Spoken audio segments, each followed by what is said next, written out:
পাশা খেলাই জয়ী রাজা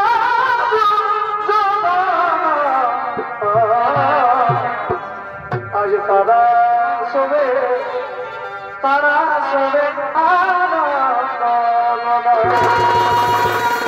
ভাই ভাই এ ভাই হস্তিনাপুর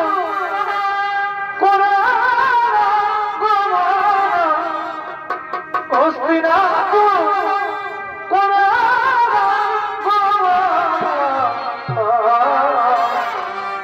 আজ তারা সবে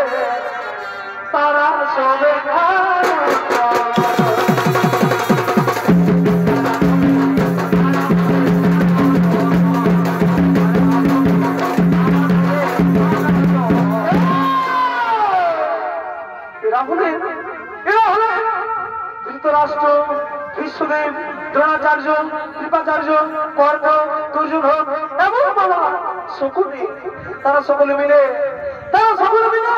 সে হস্তিনাপুর সভার দিকে আগমন করছে।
পঞ্চপাণ্ডবদের সেই পঞ্চপাণ্ডবদের দাসের গ্রহণ করার জন্য এই রাজসভার মধ্যে ডেকে নিয়েছো ভাগ্নে। চমৎকার বাবাশ্রী, ঠিক বলেছেন বাবাশ্রী, তাই হবে বাবাশ্রী, তাই হবে। আমি এখনই সেই পঞ্চপাণ্ডবদের ডাকার ব্যবস্থা করছি। ওরে ভাই দুঃশাসন তুমি যেখানে থাকো শীঘ্র চলে সোরার সভায়।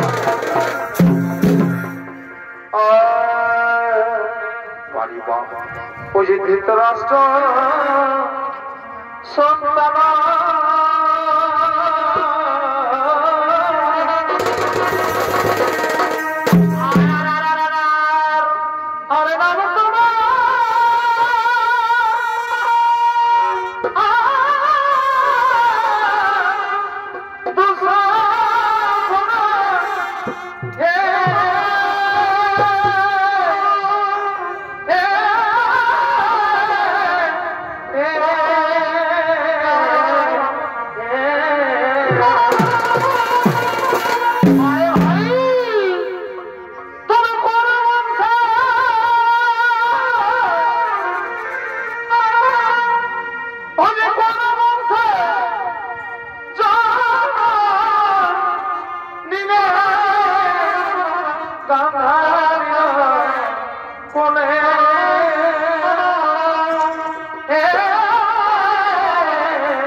দুঃশাসনের ভূমিকায় মহান মঞ্চে যিনি ছৌ নৃত্য অভিনয় করে দেখাবেন তিনি হলেন জেলার সুনাম ধন্য জনপ্রিয় ছৌ নৃত্যশিল্পী জীবন সিং সর্দার।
তুমি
ভাই হলে আমাদের দাস হয়ে গেছে, কিন্তু তাদের স্ত্রী দ্রৌপদীকে দাসী হিসেবে এরা সবার মধ্যে ডেকে নিয়েছে ভাগ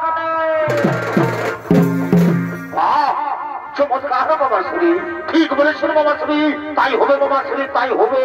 প্রতিকামী তুমি শীঘ্র চলেছো রাজসভা।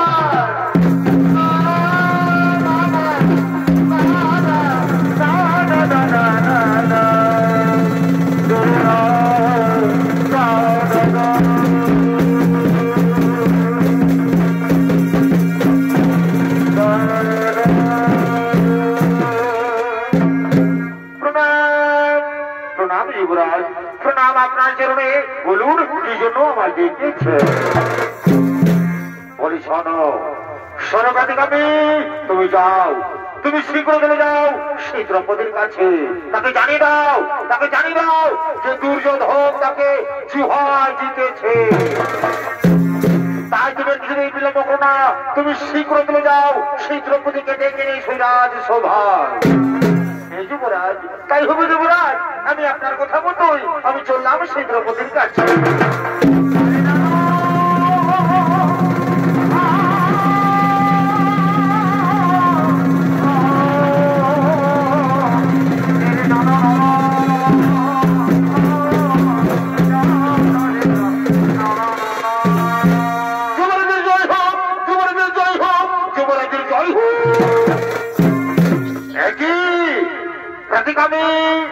তুমি এক্ষুনি যাবে, আর এক্ষুনি ফিরে এলে রাজসভায়। যুবরাজ, যুবরাজ, আমি গিয়েছিলাম সেই দ্রৌপদীর কাছে, আমি গিয়েছিলাম সেই দ্রৌপদীর কাছে, কিন্তু এভাবে তোমার মুখ হঠাৎ করে বন্ধ হয়ে গেল কেন?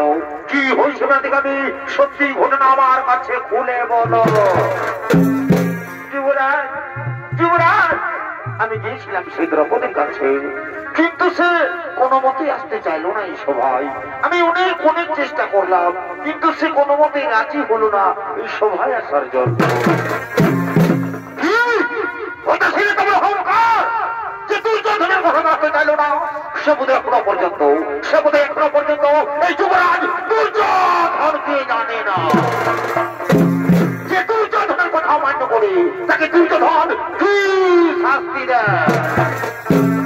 বলি ভাই দুঃশাসন, তুমি যেখানে থাকো শীঘ্র চলে সৈরাজ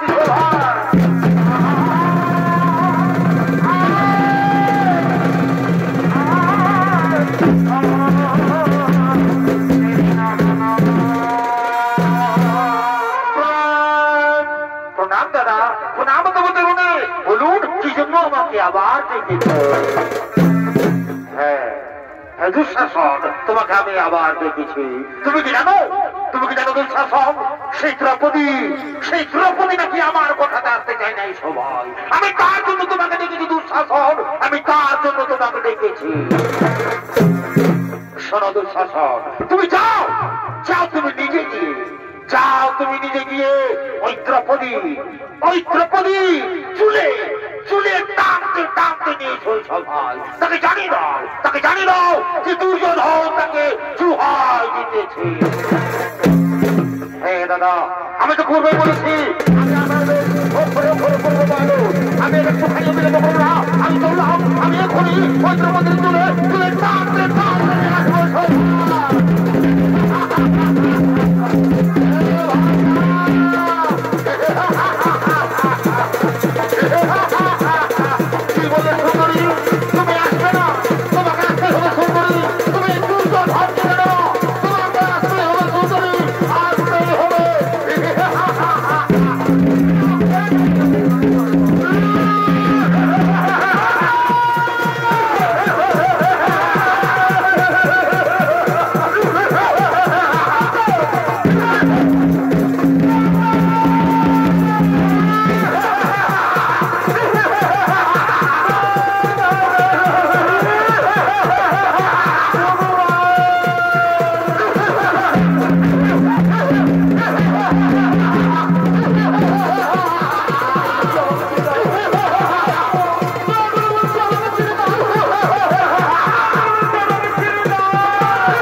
কিছু করে নেবেন না পিতামহ। আমি যে আপনার কুলপুত্র পদে আমি ঋতুসীমা না করে এই পূর্ণকুল সভার মাঝে আপনাকে আমি প্রণাম করছি পিতামহ। আপনাকে আমি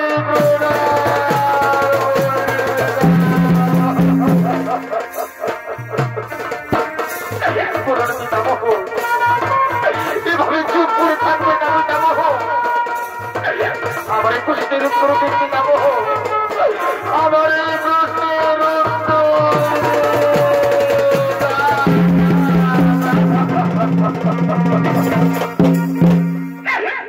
অভিধিগ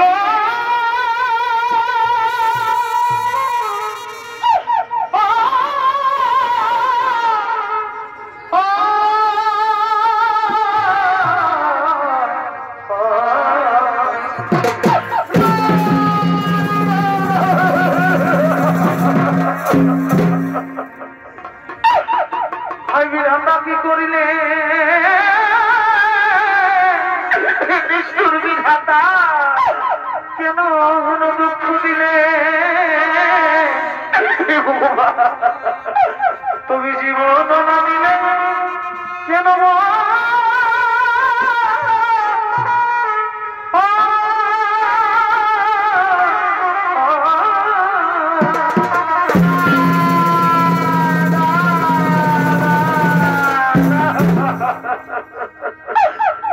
আমি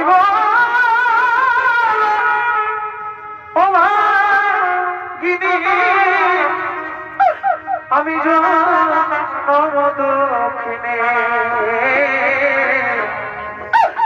তবে লজ্জা বড় নিবারণ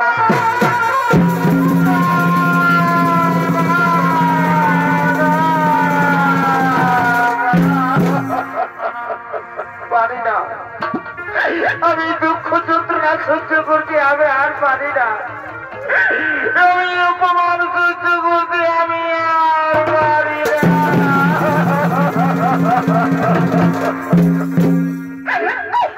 হরি হে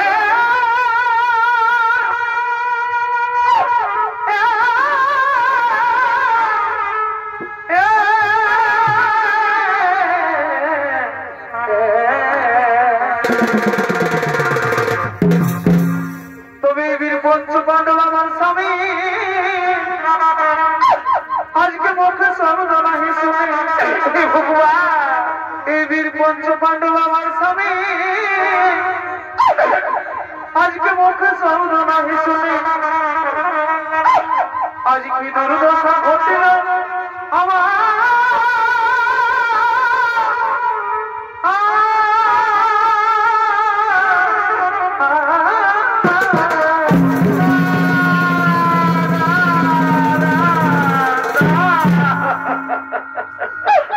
তুমি আজিকা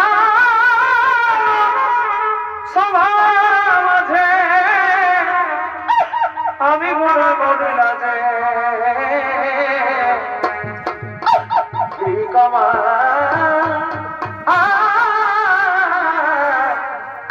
এই পঞ্চ স্বামী গণে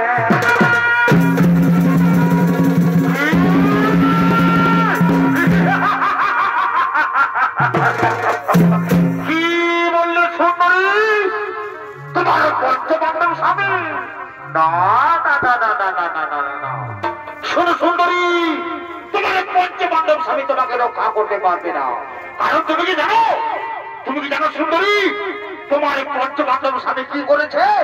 তোমার পঞ্চপাণ্ডব স্বামী না আমাদের সঙ্গে জুহাই হেরে আমাদের দাস হয়ে গেছে।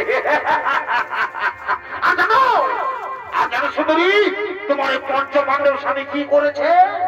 তোমার এই পঞ্চপাণ্ডব স্বামী না আমাদের সঙ্গে জুহাই তোমাকেও হেরে গেছে।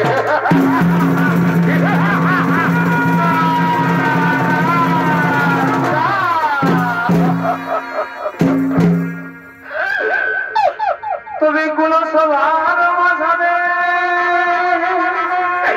নিষ্ঠুর বিধাতা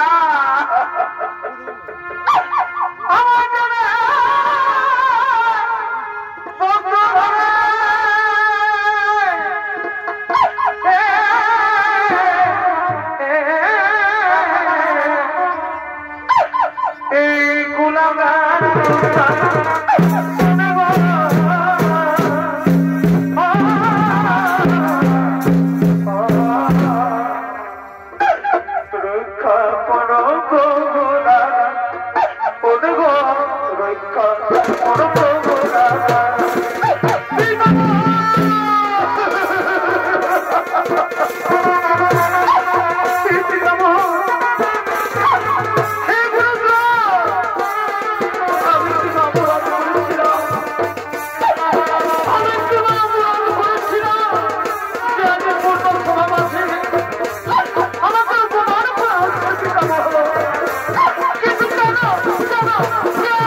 তুমি ওদিকে তো ওদিকে দেখো ওই পঞ্চপাণ্ডব কি হয় ভেবে তারা কি ভাবে ছটফট করছে। সাবধানে হোক বাড়ি আমি তোমাদের পার করে সাবধান করে দিচ্ছি, আমি তোমাদের পার করে সাবধান করে দিচ্ছি। এই সতীর গায়ে হাত দিবি না,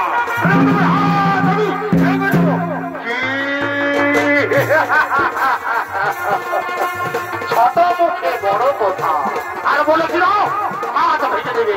এই দুর্যোধনের আর দুই শাসনের থেকে হাত ভাঙবে। আর কি বলছো সতী? তোমাদের থেকে তোমরা সতী বলছো? না না না না না না না না, তুমি এখনো পর্যন্ত কিছু জানো না। শোনো সতী কাকে বলে তা বোধ হয় তোমরা জানো না। যে নারী পাঁচ স্ত্রী হয়ে থাকে, যে নারী পাঁচ স্ত্রী হয়ে থাকে সেই নারীকে কোনোদিনও সতী বলা যায় না। তাকে কি বলে জানো? তাকে একজন চরিত্রহীন নারী বলে।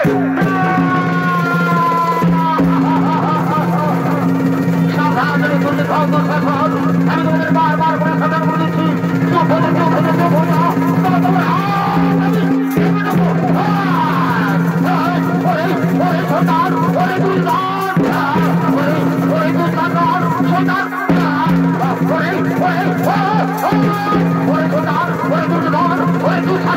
আমি তোমাদের বলে দিচ্ছি, আমার দাদা যদি আমাকে আদেশ দাও তাহলে আসলে তোমাদের আমি নেবো সোনার। হাত তোমার সোনার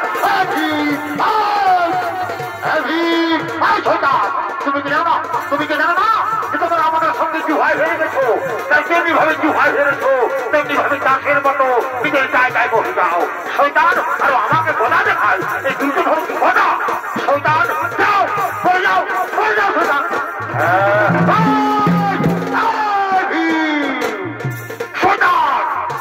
তুমি কি জানো না যে তোমরা আমাদের সঙ্গে জুহাই হেরে গেছো? তাই যেমনি ভাবে জুহাই হেরেছো তেমনি ভাবে চাষের মতো নিজের জায়গায় বসে যাও। আর শোনো ভাই, শোনো দুঃশাসন, তুমি কোনো মারাজ্য পালন করো। তুমি যাও এই দ্রৌপদীর বস্ত্র ফেলে তাকে নির্বস্ত্র করে এই সভাবাদে তাকে উলঙ্গ করে দাও ভাই, তাকে উলঙ্গ করে দাও। আমি তোমার ধারণা ধরলাম, আমি তোমার ধারণা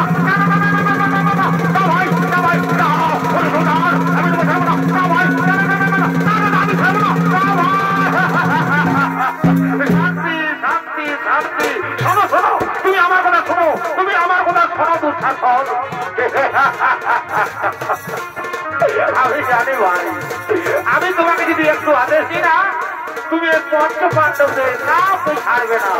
তাই তো বলি ভাই, তুমি হস্তিনাপুরের অলঙ্কার, তুমি হস্তিনাপুরের বড়, তুমি হস্তিনাপুরের বীর যোদ্ধা। তাই শোনো ভাই, তুমি পঞ্চপাণ্ডব দিকে না তাকিয়ে তুমি এখন আমার রাজ্য পালন করো। তুমি যাও এই দ্রৌপদীর বস্ত্র ফেলে তাকে নির্বস্ত্র করে এই সভা মানে তাকে উলঙ্গ করে দাও। দেখি আমি তাকে জুহার দিতেছি। আমি যাকে জুহাই দিয়েছি তাকে সভা মাঝে নগ্ন দেওয়ার লাগে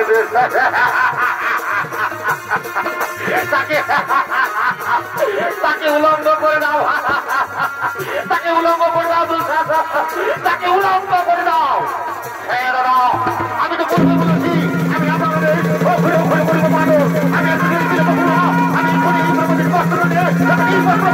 আমি উলঙ্গ করে দেব।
দর্শক মন্ডলী, এদিকে এদিকে দ্রৌপদীর বস্ত্র টানতে টানতে যুবরাজ দুঃশাসন সে মোহ হয়ে পড়ে যায়।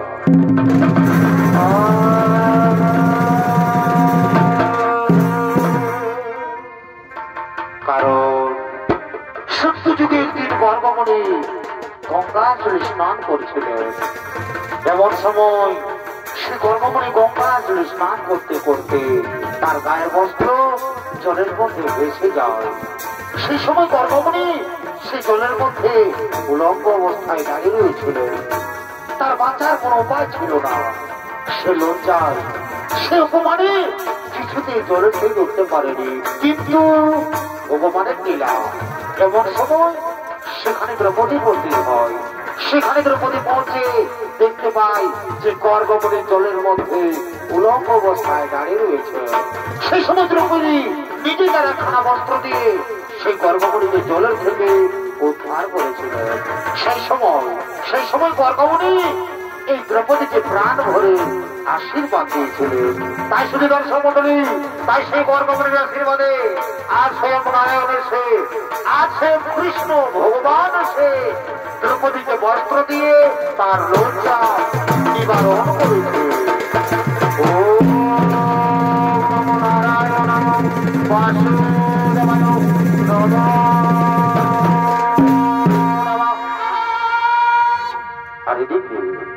এদিকে সেই দ্রৌপদী কাঁদতে কাঁদতে হস্তিনাপুর নরেশ মহারাজ ধৃতরাষ্ট্রকে বলছে,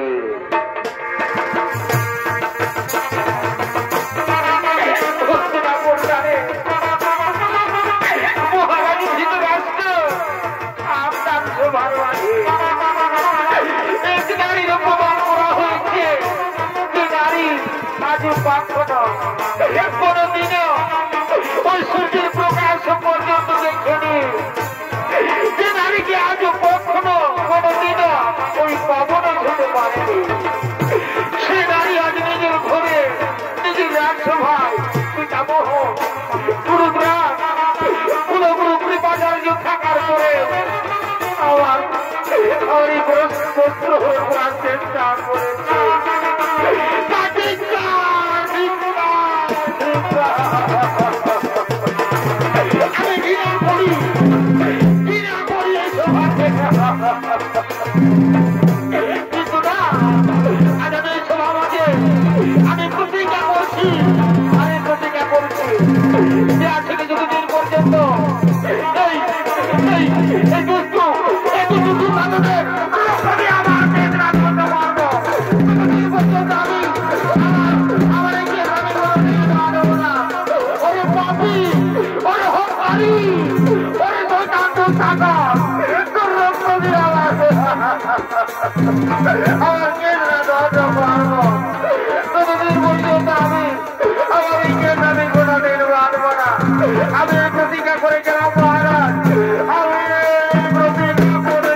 মাঝে, আমি আজ হস্তিনাপুর সভা মাঝে আমি প্রতিজ্ঞা করছি, এই প্রতিজ্ঞা করছি যার ছোট ছোট দিন পর্যন্ত এই পার্টি, এই হোমবাড়ি, এই দুষ্কৃতি শাসন আমি রক্তপাত না করতে পারি, ততদিন পর্যন্ত আমি আমার পূর্বপুরুষের আমি কোনোদিন মুখ দেখাবো না, আমার পূর্বপুরুষের আমি কোনোদিন মুখ দেখাবো না। আমি আমি আজ আমি এই সভা থেকে আজ আমি এই প্রতিজ্ঞা করে গেলাম, আজ আমি এই প্রতিজ্ঞা করে গেলাম।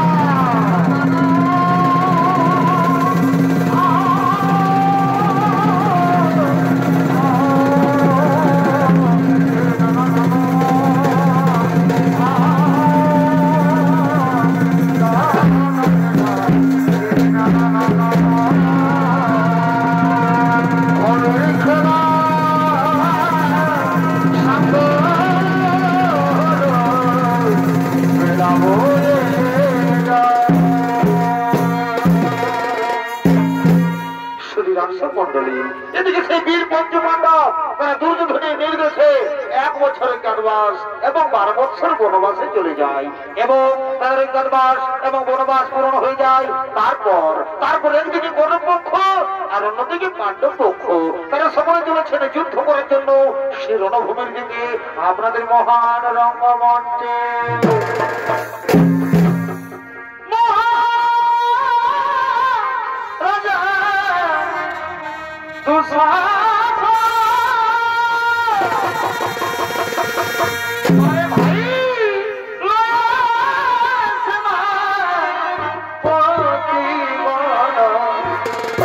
ভাই মহামলে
আমার চিনতে পারবি না আমি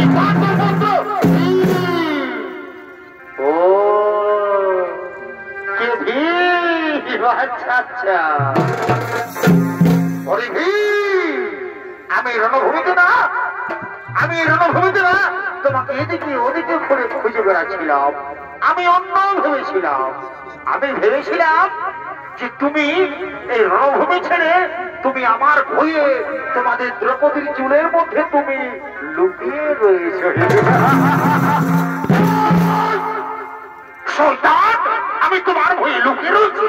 ওরে পাপী, মনে পড়েছিল সবার কথা? আমরা পঞ্চ পাণ্ডব সামনে থাকার পরেও আমাদের পাঞ্চালীর বস্ত্র হরণ করার চেষ্টা করেছিলি। ওরে শয়তান, তাই আজ আমার হাত থেকে তোমাকে কেউ রক্ষা করতে পারবে না। ওরে পাপী, তাই যুদ্ধের জন্য তৈরি হয়ে যাও। ধরাস্ত্র করার এই কোটা দিয়ে তোমার আমি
করে এই শয়তানকে আমি যুদ্ধে পরাস্ত করেছি, কিন্তু না,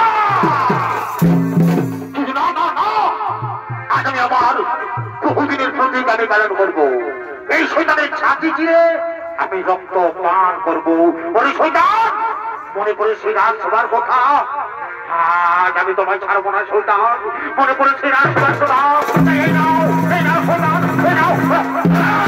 ওরে পাপী, ওরে শয়তান, ওরে শয়তান, আজ আমি তোমার ছাতি চিরে রক্ত পান করবো। রক্ত, রক্ত, রক্ত।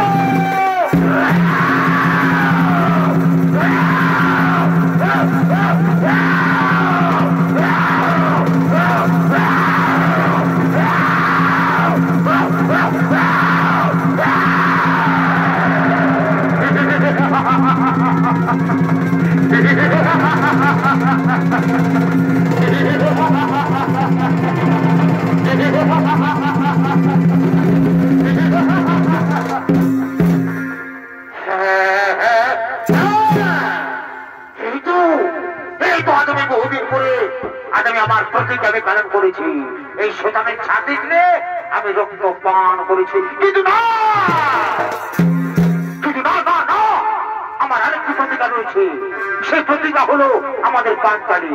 আমাদের দ্রৌপদী সেই রাজসভায় প্রতিজ্ঞা করেছিল যে দুষ্ট দুঃশাসনের রক্ত দিয়ে তার দেহ ধৌত করবে, কিন্তু না, কিন্তু না, না, না, আজ আমি আমাদের দ্রৌপদীর প্রতিজ্ঞা আমি পালন করবো। এই শয়তানের ছাতি চিরে আমি রক্ত নিয়ে যাবো সেই দ্রৌপদীর দেহ ধৌত করার জন্য। ওরে শয়তান, ওরে কুলাঙ্গার, আজ আমি তোমার ছাড়বো না শয়তান, আমি তোমার ছাড়বো না। এই নাও, এই নাও। ওরে পাপী, ওরে কুলাঙ্গার, ওরে শয়তান, আজ আমি ছাড়ি চিরে রক্ত নিয়ে যাবো। রক্ত, রক্ত, রক্ত।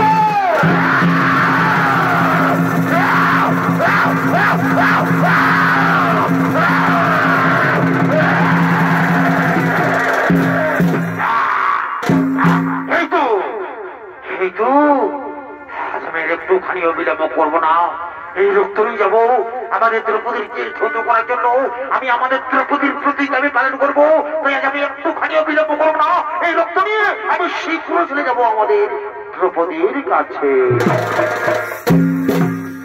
জয় রাধে রাধে, কৃষ্ণ কৃষ্ণ গোবিন্দ গোবিন্দ, জয় রাধে গোবিন্দ, রাধে